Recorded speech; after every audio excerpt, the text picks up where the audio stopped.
Բարի երեկո սիրելի հեռուստադիտող, հարցազրույցի տաղավարում այսօր հյուրընկալել եմ ՀԵՑ-ի տնօրենի նախկին պաշտոնակատար Ուժեղ Հայաստան կուսակցության քաղխորհրդի անդամ Դավիթ Ղազինյանին։ Պարոն Ղազինյան, շնորհակալ եմ մեզ հյուրընկալվելու համար։ Ես շնորհակալ հրավերելու։ Երեք ասուլիս տվեցիք ձեր պաշտպան Արամ Օրբելյանի հետ, մանրամասն ներկայացրեցիք այնինչ տեղի ունենում։ ՍԴ որոշումը կա։ Ինչ է կատարվում ՀԵՑ-ի շուրջ։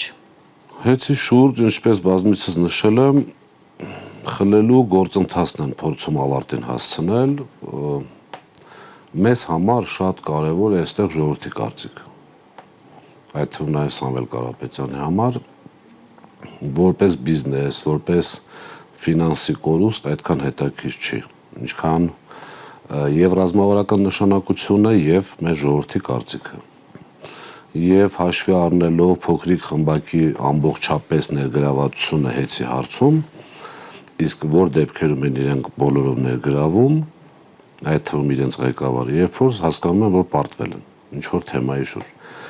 Այս հարցում միանշանակ պարտված են բոլոր առումներով։ Նախ առաջինը, ինչի համար որ անում էին սկզբանե, ճնշել Սամվել Կարապետյանին, փորձել իբրև թե այսպես ՀԵՑ-ի պատճառով ՀԵՑ-ը չկորցնելու համար Սամվել Կարապետյանը գա բանակցությունների, դա չստացվեց, այդտեղ պարտվեցին։ Երկրորդ խնդիրը ժողովրդի մոտ կարծիք ձևավորել, որ իբրև թե ՀԵՑ-ը թալանել է, հիշում եք հայտարարությունների 3 միլիոն մարդու գրպան է մտել, ջնջվել են բազաները, որպես ինչ-որ բաներ թաքցրեն, դատարան ուղիղ ֆիքսեց, որ իրենք սուտ են խոսում։ Այսինքն նույնիսկ դատարանն է ֆիքսել։ Այո, այդ կետերով դատարանը այսպես անվավեր համարեց հանձնաժողովի որոշումը։ Եվ երրորդը մեր ազգաբնակության կարծիքը, մենք ինչպես հիշում եք, այս բազմաթիվ վթարների, այս խնդիրների ժամանակ մենք փորձել ենք անմասն մնալ որևէ հայտարարությունների, չգիտեմ, այսպես խառնվելուց այս թեմային, որպեսզի ժողովուրդը միայնակ մնա փոքրիկ խմբակի հետ եւ հասկանա իրականում ինչ է կատարվում։ Եվ ստացվեց այնպես, որ մեր ճգնաժամային վատ կառավարման ժամանակ շատ ավելի լավ էր վիճակը, քան իրենց կառավարման ժամանակ, իբրև թե իրենք լավ են կառավարում։ Երբ ասում եք, որ ժողովուրդը գնահատականը տա, ինչպես եք դա հասկանում, ինչպիսին է ժողովրդի գնահատականը։ Բազմաթիվ եւ սոցիալական ցանցերով եւ ներքին շփումներով, հաշվի առնելով իմ զբաղեցրած պաշտոնը, շատ մարդիկ միջև այսօր զանգահարում են, սոցիալական էջերով գրում են, բողոքում են վիճակից, ինչպես հիշում եք, անգամ իրենց ներքին չաթերում է գզվռտոց գնում այդ թեմայի շուրջ։ Այս ամբողջը բերում է մեր հանդիպումների ընթացքում գլուխ գովել չստացվի, որևէ բան չեմ չափազանցնում, ում հետ հանդիպել ենք, ՀԵՑ-ի հետ կապված թեմա է եղել, մեր բնակության, մեր ժողովրդի հետ, իրենք փաստել են, որ այն ժամանակ ամենայն դեպս ժողովրդի վրա որևիցե ճգնաժամ չէր զգում։ Այսինքն ճգնաժամ որպես այդպեսին չի եղել։ Ճգնաժամը հորինվել է այս իմ ասած պատճառներով։ Ռոմանոս Պետրոսյանը ՀԵՑ-ի ժամանակավոր կառավարիչը բազմաթիվ մեղադրանքներ է ձեր հասցեին ասելով, նկատի ունեմ ՀԵՑ-ի նախկին ղեկավարությանը, նաև սեփական անտիրոջ հասցեին ուղղել։ Նաև դուք ձեր խոսքում ասացիք, որ փորձել է իր թերացումները նույնիսկ վերագրել ձեզ։ Այդ մասով եւս դատարանը չընդունեց հիմնավորումները։ Փաստավորված է այդ ամեն ինչը, ես այնպես չէ, որպես շահագրգիռ անձ եմ խոսում, հիմա փաստավորված դատարանում պետք է ապացույցներ ներկայացնեն, այսինքն տարբեր կետերի շուրջ, եւ այն կետերը, որոնցով մեզ մեղադրում էին իբրև թալանի, չգիտեմ, մյուսի մեջ, հաշվի առնելով, որ դատարանի որոշումը արդեն կա, այդ կետերով ամենայն դեպս որևիցե խնդիր չի տեսել դատարանը։ Ոչ ճգնաժամ է տեսել, ոչ թալան է տեսել, ոչ։ Գիտեք, հանձնաժողովը այս պարտության պարագայում պետք է ռադիկալ փոփոխությունների ենթարկվեր։ Պետք է հրաժարականներ լինեին։ Շատ հեշտ է մարդկանց մեղադրել, բայց շատ դժվար է ապացուցելը։ Ես դրա համար երեք առաջարկել եմ լրագրողներին եւս հարցադրումներ ուղղել են պետական պաշտոնյաներին, ովքեր որ մեղադրում էին Սամվել Կարապետյանին, մեզ, իր թիմին, թալանի եւ այլնի մեջ։ Արդյոք պատրաստ են ներողություն խնդրել տղամարդավարի։ Եվ այդ հարցադրումը ես անդադ պնդելու եմ ինչի համար, որովհետեւ պետք է այդ մշակույթը վերականգնվի։ Պատասխանատվության։ Իհարկե, գիտեք, երբ որ մարդուն ասում են դու ինչ որ թիվ ես հայտարարել, ինչ որ մեկին մեղադրելով, ուղիղ կառավարիչը թիվ է հայտարարում, ասում է այսքան խաբել են եւ այլն։ Ես հրապարակում եմ այդ թվից շատ շեշտակի տարբերվող թիվ։ Եվ իրեն հարց են տալիս, ասում են, բա ո՞նց եղավ ձեր թիվը, այսպես ասած ճիշտ է, չէ՞, ասում եմ, ես քաղաքական անձ եմ, դա իմ մասնավոր անձնական Facebook-յան էջն է։ Այս կառավարումով երկիրը գնում է կործանման, չի կարելի այսպես կառավարել։ Առավել եւս պետական պաշտոնյան իրավունք չունի ստելու։ Իսկ հեծի մասով հիմա ինչ իրավիճակ է, փակուղային չի փաստացի, պարոն Ղազինյան։ Հեծը Սամվել Կարապետյանին հետաքրում է երկու պատճառով։ Ֆինանսականը հանում ենք, առաջինը որպես ռազմավարական նշանակություն ունեցող օբյեկտ, պայքարում է ինքը եւ մենք էլ բոլորս պայքարում ենք, որտեղ հասկանում ենք, ինչպես մի քանի ամիս առաջ էլ է ասում, ինչ է կատարվելու, արդեն կատարվում է։ Եվ ներդրումների առումով, եւ վթարների առումով։ Հիմա մենք հայտարարում ենք, ասում ենք 40%-ով 25 թվականի վերջին երամսյակը աճել է 24-ի վերջին երամսյակի նկատմամբ։ Ասում են, չեմ տեսել հայտարարություն, բայց այսպես մոտավորապես, որ մեր ինֆորմացիան ճիշտ չի։ Ես երեք առաջարկել եմ, բացեք դռները, ընդունում հանձնում չարեցիք, որևէ ձևով մեզ չներգրավեց հանձնաժողով մոնիտորինգների, այսինքն կարող եմ ունենալ հիմնավոր կասկած, որ դա դիտավորյալ է արվել։ Եթե դու թաքցնելու բան չունես, ընդունում հանձնում կատարեիր, հասկանայիր ինչ է ստանում, այդտեղ շատ մեծ վախ կար, որովհետև ընդունման հանձնման ժամանակ պարզվելու էր ճգնաժամ չկա։ Երկրորդը, հանձնաժողովը գնում է մոնիտորինգի, որպեսզի գտնի մեր ժամանակվա սխալները, եւ մենք ներգրաված չենք, բացարձակ։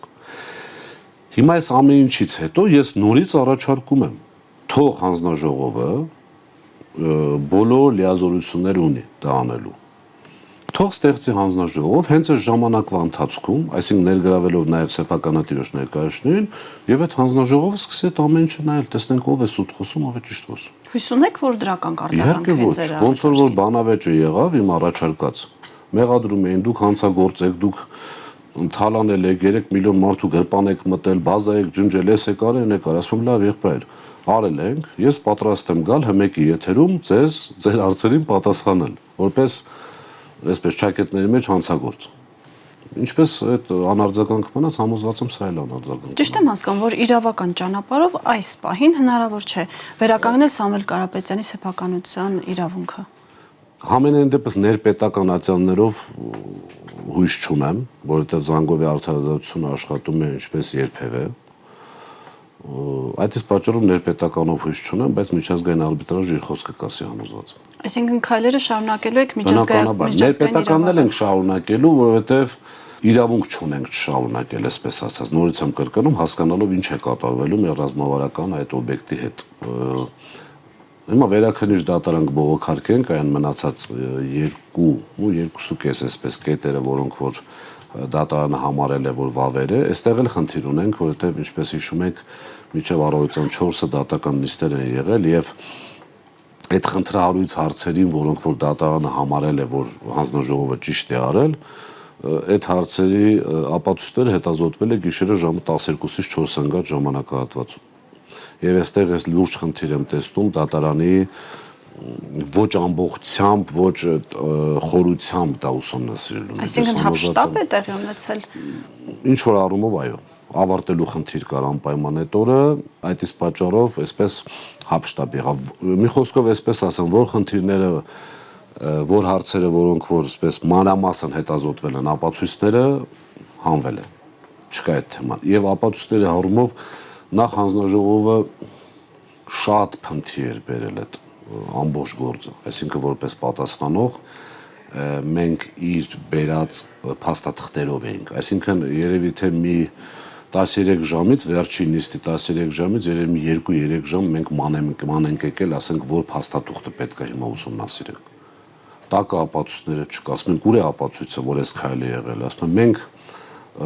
վերլուծել ենք եւ պարզել ենք, որ այդպես է։ Այսինքն հանձնաժողովի սեփական տեսակետի իհարկե սեփական տեսակետը բերել են եւ որպես աստվածաշնչյան ճշմարտություն փորձում են ներկայացնել։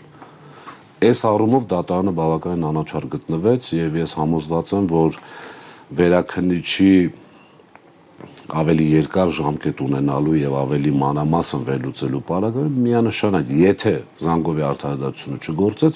համոզված եմ, որ այդ 2.5-3 կետն են անվավեր ճանաչվելու։ Պարոն Ղազինյան, անդրադառնանք Փաշինյանի Մոսկվա այցին Պուտինի հետ հանդիպմանը, որտեղ խոսք գնաց նաև Հայաստանում գործող ինչ որ առումով ռուսամետ քաղաքական ուժերի, նաև Ռուսաստանի անձնագիր ունեցող քաղաքական գործիչների մասին։ Ինչ եք կարծում, Պուտինը ինչու այս մասին խոսք բացեց Փաշինյանի հետ եւ ինչպես կարող է ազդել ձեր քաղաքական ուժի վարկանիշի վրա, հաշվի առնելով նախընտրական գործընթացները։ Կառավարության ղեկավարը այդ միֆը կոտրեց վերջնականապես Հայաստանի ժողովրդավար լինելու հետ կապված։ Ինչ է նշանակում օրենքով սահմանված կարգով գործողությունները արգելել։ Օրենքը չի սահմանափակում այլ քաղաքացիություն ունեցող անձի ղեկավարել կուսակցությունը, այսինքն Սամվել Կարապետյանը կուսակցության նախագահն է,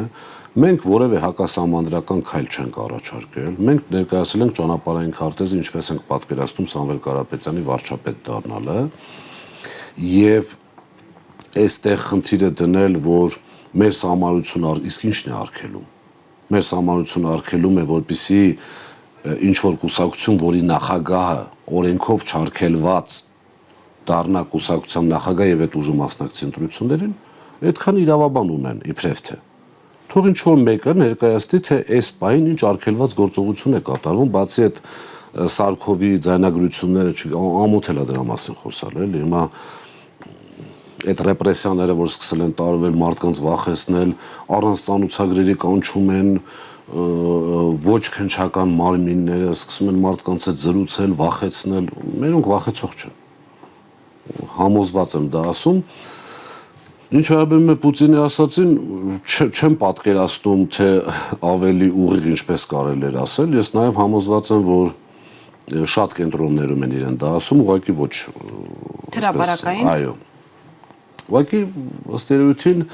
այդտեղ խնդիր էր առաջացել ավելի շատ իր անձնագիրը պաշտպանելու, չնայած մենք այդ պաշտպանության կարիքը որպես այդպեսին չունենք, մենք գործում ենք օրենքով եւ ամենակարևորը ռուսական անձնագիր ունենալ չի նշանակում ռուսամետ լինել։ Բազմաթիվ մեր հայազգի ներկայացուցիչներ կան, որոնք երկքաղաքացի են եւ շատ ավելի լավ են Հայաստանի շահը պաշտպանում, քան թե փոքրիկ խմբակը, որ իբրև թե միայն Հայաստանի քաղաքացի։ Փաշինյանն ու իր թիմը ասում են, որ ձեր կուսակցության ղեկավարը Ռուսաստանի օլիգարխ է, ձեզ մեղադրում են Ռուսաստանի շահերը ու ընդհանուր առմամբ ընդդիմության այդ պիտակն է նաև փորձում կպցնել, որ ռուսական շահերը ներկայացնող են, մենք ենք, որ ձեզ տանում ենք դեպի ճշմարտություն։ Այ Պուտինի այս հայտարարությունը չեք կարծում, որ հենց իշխանության համար ինչ որ առումով խաղարկելու տեղ կտա։ Բացարձակ այլ երկրի ղեկավարը, գերտերության ղեկավարը փորձել է պաշտպանել նաև իր քաղաքացուն, այսպես ասած, եւ միգուցե այլ ազդակներ ունի, որ կառավարությունը որ գծում։ Մենք բալանսավորված արտաքին քաղաքականության կողմնակից ենք։ Այսինքն բոլոր գերտերությունների հետ շատ նորմալ, ճիշտ դիվանագիտություն այսպես կազմելու կողմնակից ենք։ Նորից կրկնում եմ, իրենց բացարձակ ոչ մի բան պետք չի ստելու եւ խաբելու համար։ Իրենք ինչ են անում։ Իրենք յուրաքանչյուր անգամ իրենց սխալի մեջ փորձում են փնտրել իրենց համար իրենց այսպես թվացial ինչ որ մի նորմալ բան, բայց չկա այստեղ նորմալ բան։ Այստեղ մենք տեսանք, մեր ժողովուրդը տեսավ այն ինչ որ մենք խոսում ենք, թույլ ղեկավարի տեսավ։ Այլայլված խոսքերը կիսատ պրատ։ Ես համոզված եմ, որ այլայլվածություններ իր ռուսերենի նաև որոշ սխալների արդյունքը եւ ժողովրդավարության կոտրվելու հետ կապված ինչ եմ ասում կոտրվեց, որովհետեւ անգամ Անդրկովկասի երկրորդ բռնապետ լինելով չի կարող իրեն այդ ճոխությունը թույլ տալ։ Ես ասում եմ իրենց բոլոր գործողությունները գնահատելով իրենք ամեն ինչի ընդունակ են, բայց անգամ այդ պարագայում չեն կարող, որովհետև նորից կրկնում եմ, ինչ է նշանակում իշխանությանը ձգտող ամենամեծ անգամ իրենց սոցհարցումներով համոզված եմ, ամենաշատ ձայներ ունեցող, այսպես իշխանությունից 5 պակաս ուժին զրկեն մասնակցությունից։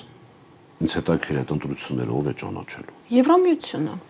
Չեմ կարծում, անգամ Եվրամիությունը չի ճանաչի։ Գիտեք, Միգուցե վտանգը իսկապես կա, պարոն Ղազենյան, երբ որ Պուտինի իր խոսքում նաև այդ մասով որոշակի ակնարկ արեց, այո, որ թույլ տվեք, որպեսզի այդ ուժերը կարողանան մասնակցել քաղաքական ներքին գործընթացներին ու ընտրություններին, միգուցե այդ ոչ միայն մտավախություն, այլև որոշակի ինֆորմացիա կա այդ մասով։ Ես դրա համար ասացի, միգուցե Ռուսաստանի ղեկավար ուներ իր ինֆորմացիան այդ առումով, բայց նորից կրկնեմ, նույն Եվրամիությունը երբևիցե իր արժեքները չի զիջի վերջնականապես, որովհետև մի կողմից ասում ենք Եվրամիությունը շատ լավ բան է, ես այո շատ լավ բաներ տեսնում եմ այդտեղ, բայց մյուս կողմից ինչի նույն Եվրամիությունը թույլ չի տալ իրենց երկրներում նույն բանը արվի։ Դե իրենք ողջունում շատ բաներ Հայաստանում երևույթներ, որտեղ իրենց մոտ անթույլատրելի է։ Իհարկե, հենց կարող ենք այդ պրիզմայով արդյոք անցկացնել։ Չէ, սա մի քիչ ավելի մասշտաբային է, սա չեն կարող։ Մոլդովայում իրենք չանցան այդ Մոլդովան այլ պետություն է, Մոլդովան ավելի Եվրոպային մոտ պետություն է, Մոլդովան ավելի պատրաստված էր այդ սցենարին, այդ իսկ պատճառով որևէ հետևանք չունեցավ։ Ես միշտ ասել եմ, որ Հայաստանը Մոլդովան համեմատելը շատ սխալ է։ Մենք գնում ենք 50+1-ի, այսինքն 50+1-ի գնացող ուժին չգրանցելը ինչ է նշանակում։ Այսինքն նշանակում է, որ այդ մարդիկ ինչ անեն։ Մոտարապես 50% մարդ ընտրելու իրավունք ունեցող ինչ անի։ Իսկ այդ պարագայում ինչ ընտրության մասին է խոսքը։ Դրա համար ես ունեմ համոզմունք, որ անգամ իրենց չի հաջողվի դա, իրենց էլ թույլ չեն տա դա անել։ Ցանկությունը բնականաբար շատ մեծ է։ Այսինքն կասկածում եք, որ այս իշխանությունները որևէ այլընտրանքային ճանապարհ չեն կարողանա գտնել։ Իրենք ունեն այլընտրանքային իրենց կարծիքով ճանապարհները, մենք ունենք դրանց հակազդելու սցենարներն ու միջոցները։ Բոլոր հնարավոր ելքերը հաշվարկել եք։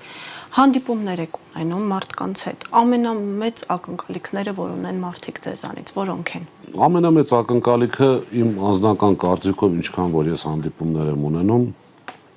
բացի տնտեսությունից, լավ ապրելու, այսպես լարվածությունը թոթափելու մեր վերջնաշով միասնականության խնդիր կա։ Սամվել Կարապետյանը միասնող է, անջատող չի, ի տարբերություն այս իշխանությունների։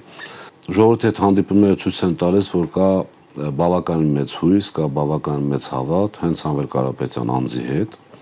հաշվի առնելով իր անցած ճանապարհը եւ այդ իշխանությունների այդ օլիգարխ, չգիտեմ, եթե իրենք չգիտեն օլիգարխ ինչ է նշանակում, դա իմ մեղավորությունը չի։ Օգտագործում են, մեղադրում են, ստում են, խաբում են, բայց ժողովուրդը արդեն դրան չի հավատում։ Ժողովուրդը մեզանից մեծ ակնկալիք ունի եւ հավատ ունի։ Եվ ես համոզված եմ, որ այդ հավատը արդարացվելու է։ Գանք ներքաղաքական դաշտ, այն գործընթացները, որ ընդդիմադիր դաշտում տեղի են ունենում, ձեզ հույսներ շնչում են, որ հենց մեծ դաշինքներով ընտրությունների գնալը պարտության է մատնելու այս իշխանություններին։ Երկու հանգամանք կա, նախ առաջինը մասնակցության բարձր տոկոսն է եւ ես երեկ եմ ասել, որ համոզված եմ հաշվի առնելով 21 թվականին Սամվել Կարապետյան իր ուժով մասնակցություն չի ունեցել, 49.7 եթե չեմ սխալվում, մասնակցություն է եղել, համոզված եմ, որ Սամվել Կարապետյանի ուժի մասնակցությունը բերելու է որոշակի աճի, որից շատ ահավոր վախենում են իշխանությունները եւ իրենց բոլոր հնարավոր ֆեյքերով, չգիտեմ, մյուս այդ միջոցներով տարածում են, որ մեկաբան չի փոխվելու, այսինքն մաքսիմալ իջացնեն մասնակցությունը։ Ես խնդրում եմ մեր ժողովրդին, որպեսզի իրենց ձայնով կարողանան տեր կանգնել մեր երկրին, անպայման ունենան մասնակցություն, դա առաջին հերթին, եւ երկրորդը այն ուժերը, որոնք իրենք էլ թող սոցհարցումներ կատարեն, որ սոցհարցումներին, որ հավատում են, թող այդ սոցհարցումներով առաջնորդվելով, եթե տեսնեն չեն կարողանում հաղթահարել նշաձող, ուղղակի չմասնակցեն։ Կամ միանան ավելի մեծ դաշինքների։ Այո, նաեւ այդ տարբերակը, որովհետեւ այդ այսպես ասած վառված ձայները միանշանակ, որ դրանք են ձայներն են, որ որից է պարագայում Նիկոլ Փաշինյան չէին ընտրելու։ Իսկ որոնք են այդպիսի բարձր ամբիցիա ունեցող քաղաքական ուժերը, որոնք կարող են իսկապես այդ վտանգը ներկայացնել, ձայնը փոշիացնել։ Այս բային չեմ ուզում ես դրա մասին խոսել, ինչի համար, որովհետև դեռևս ժամանակ կա։ Այսինքն, եթե չեմ սխալվում, մինչև մայիսի 28-ը ինքնաբացարկի հնարավորություն կա անգամ ներկայացվելուց հետո ընդդիմադիր ուժին ձայն տվող անձը քաղաքացին երբևէ Նիկոլ Փաշինյանի ուժին ձայն չի տալու եւ իրենց չանցնելու պարագայում որոշակի տոկոս գնալու է իշխանությանը։ Այդ իսկ պատճառով շատ երկար մտածեն, ճիշտ չի դա անել, դա ավելի շատ վատություն է ստացվում։ Եվ երկրորդը մասնակցության, մեր քաղաքացիների իրավագիտակցության վրա է շատ մեծ հույսս, որ հասկանալով, որ սա արդեն ըստ երևույթին անպագորգոր չհնչի, բայց շատ ճակատագրական ընտրություն է, շատ ճակատագրական այն առումով, որ երկիր ունենալ չունենալու հարց է։ Այստեղ ոչ իմ անձն է, ոչ մյուսինն է, ոչ երրորդին, ոչ իշխանություն, ձեռք բերելու հարցը։ Այո, բացարձակ ես բազմիցս նշել եմ, Սամվել Կարապետյանը իր բիզնեսմեն լինելով համոզված եմ շատ ավելի շատ ու տեսել եմ նաև շատ ավելի շատ իշխանություն ունի, քան Հայաստանի վարչապետը կարող է ունենալ։ Ընդհանրապես ամբողջ աշխարհում, այնպես որ այստեղ պաշտոնի խնդիր չկա եւ յուրաքանչյուր մարդ թող պատկերացնի այդքան գումար ունենալու դեպքում, որ պարագայում կհամաձայնվեր այս բեռի, այսպես ասած, այս լծի տակ մտներ։ Համոզված ասում եմ, ինչ որ մեկը այդ վարժությունը կատարի կհասկանա, որ այստեղ մեկ նպատակ կա ընդհանրապես ունենալով ամեն ինչ, նաև իր պարտքը համարելով երկիրը կարգի բերելու եւ արժանապատիվ ուժեղ Հայաստան ունենալու։ Ինչ քայլերի է դիմում այս իշխանությունը ձեր կուսակիցներին զսպելու, իրենց բառերով ասեմ, վախեցնելու, ճնշելու համար։ Բազմաթիվ ռեպրեսիվ միջոցների այդ նույն ձերբակալությունները իրավաբանորեն չգիտեմ, 2 մարդ իրար զրուցում, եթե չեմ սխալվում, մի դեպքում էլ պարզվում է, որ կատակ են արել, այդ անձանց բաց են թողել, այսինքն շատ հնարավոր են ներդրած մարդիկ էլ լինել, պրովոկացիաներ, իմ հետ էլ է հնարավոր դա եւ շատ տեղերում չունեմ այսպես ապացույցներ, բայց զգում եմ մարդկանց խոսալուց փորձում են պրովոկացիա անեն ինձ, որպեսզի ինչ-որ օգնության, գումարի, չկա չեմ կարող։ Հանդիպումների ժամանակ թե Նաեւ եւ շատ լավ հասկանում եմ, որ բոլոր միջոցները օգտագործվելու են, ով որ պետական համակարգում ասենք ունի ինչ որ բարեկամ կամ մյուս այդ բարեկամի միջոցով, ով բիզնես ունի, փորձում են բիզնեսի միջոցով ճնշել, բայց յուրախություն մեզ ու ամբողջ ժողովրդի չի աշխատում արդեն, կամ եթե աշխատում է շատ փոքր տոկոսով։ Այդ նույն մարդիկ ճնշված լինելով հանդերձ առաջինն են գնալու իրենց դեմքը վերարկել։ Ես համոզված եմ։ Այսինքն վախի գործոն այլևս չի աշխատում։ Շատ փոքր տոկոսով, եթե անգամ կա, շատ փոքր տոկոսով։ Այսինքն այն մարդիկ, ովքեր որ ակնհայտ այսպես չեն երևում, նախ մենք ինֆորմացիան ունենք, չէ, բազմաթիվ կապերով եւ մնացածով։ Շատ լուրջ սուրպրիզներ լինելու իրենց համար եւ այլևս վախի գործոն Հայաստանի Հանրապետությունում չի աշխատելու։ Իսկ Նիկոլ Փաշինյանը հեշտ կհամակերպվի իր պարտության հետ։ Տարբերակ չունի։ Ինչ պետք է անի։ Տարբերակ չունի, այսինքն նորից կրկնում եմ, անգամ այդ բռնապետական հակումներ ունեցող անձը չի կարող էս գնացքը արդեն կանգնեցնել, հավատացած եղեք։ Իրենք էլ շատ լավ պատկերացնում են, եկեղեցու դեմ արշավը չաշխատեց, ինչքան իրենց մեջ ռեպրեսիվ միջոցներ կիրառեցին, որ բոլորով գնան այդ պատարակներին, բայց եթե հիշում եք, լավ չասեմ թիվը ճիշտ չեմ ասում, շատ սակավաթիվ են եղել։ Ինչի նախորոք այդ հայտարարածները փոխեցին, ասին էլ չենք հայտարարելու, որովհետև նախորոք հայտարարում են մարդ չէր հավաքվում։ Սամվել Կարապետյանի դատարանի մոտ մի քանի անգամ ավելի շատ մարդ էր հավաքվում, քան թե իրենց, այսինքն այդ եկեղեցու դեմ այդ արշավը անգամ իրենց թիմում չողջունվեց եւ աջակցություն չունեցավ, այդ իսկ պատճառով ինքն էլ է ցայտնոտի մեջ, եթե դուք ուսումնասիրեք իր պայելաձևը, վարքագիծը, ամեն օր մի խնդրի մեջ է ընկնում, ամեն օր։ Իսկ միգուցե դա օրակարգ թելադրելու հնարավորություն է։ Չեմ կարծում։ Մենք հիմա ձեզ հասարակ օրինակ բերեմ, ժամանակին դա աշխատում էր։ Ինչ որ մի բան եթե լինում էր իրենց դեմ, իրենք ինչ որ բան էին անում, թեկուզ այսպես safe PR-ի տեսքով, բայց օրակարգ էր փակվում, հիմա չի փակվում։ Ինչ ուզում անում է, ասենք դա կարող է 1 ժամ աշխատի, դրանից հետո արդեն այլ օրակարգեր են մտցվում։ Մենք չենք շարժվում իրենց օրակարգով։ Ինձ համար գոնե փոքրիկ խմբակ այլևս գոյություն չունի, ես չեմ էլ ուզում նրանց անդրադառնալ։ Մենք պետք է ներկայացնենք մեր ծրագրերը, յուրաքանչյուր ուժ պետք է ներկայացնի իրենց ծրագրերը եւ վերջինաշով ունենանք իրականում ժողովրդավարական երկրին հարիր ընտրություններ։ Ճիշտ է, այս իշխանությունների դեպքում դա շատ դժվար հավատալի է, բայց ամեն դեպքում ընդդիմությունը պետք է իր կողմից ամեն ինչ մենք անում ենք, ուժեղ Հայաստան ամեն ինչ անում է, ոչ մի հակաօրինական քայլ, որևէ ընդդիմադիր ուժի չենք խփելու, այսպես ասած ճակերտների մեջ դա համարում ենք այդ նախկին ներկան որպես իրենց օրակարգ, իրենց դիսկուրսը համարում ենք fake, կեղծ, որովհետև դա ապագայի հետ կապված ոչ մի բանի չի օգնելու, այս օրակարգով գնանք առաջ իրենք պարտվելու են։ Ինչքան իրենց օրակարգի մեջ չմտնենք, այնքան